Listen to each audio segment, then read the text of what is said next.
ಪ್ರಿಯ ವೀಕ್ಷಕರೇ, KTN ಕನ್ನಡ ಸುದ್ದಿವಾಹಿನಿಗೆ ಸ್ವಾಗತ. ಚಾಮರಾಜನಗರ ಸುದ್ದಿ ಫಲಶ್ರುತಿ. ನಗರಸಭೆ ಅಧಿಕಾರಿಗಳು ಎಚ್ಚೆತ್ತುಕೊಂಡು ಸ್ವಚ್ಛತೆ ಕಾರ್ಯದಲ್ಲಿ ತೊಡಗಿಸಿಕೊಂಡಿರುವ ದೃಶ್ಯ ಇದು.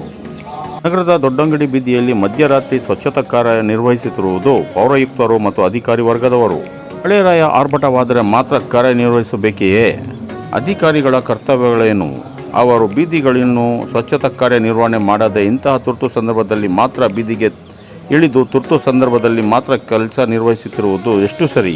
ಅಧಿಕಾರಿ ವರ್ಗದವರು ಇದೇ ರೀತಿ ಪ್ರತಿದಿನ ತಮ್ಮ ಕರ್ತವ್ಯ ನಿರ್ವಹಿಸುತ್ತಿದ್ದರೆ ಇಂಥ ಸಮಸ್ಯೆಗಳು ಉದ್ಭವಿಸುವುದಿಲ್ಲ. ಹಾಗಾಗಿ ಪ್ರತಿದಿನ ನಗರದ 31 ವಾರ್ಡುಗಳಿಗೂ ಭೇಟಿ ನೀಡಿ ಸಮಸ್ಯೆಗಳನ್ನು ಆಲಿಸಬೇಕಾಗಿದೆ ಎಂದು ಸಾರ್ವಜನಿಕರ ಅಭಿಲಾಷೆಯಾಗಿದೆ.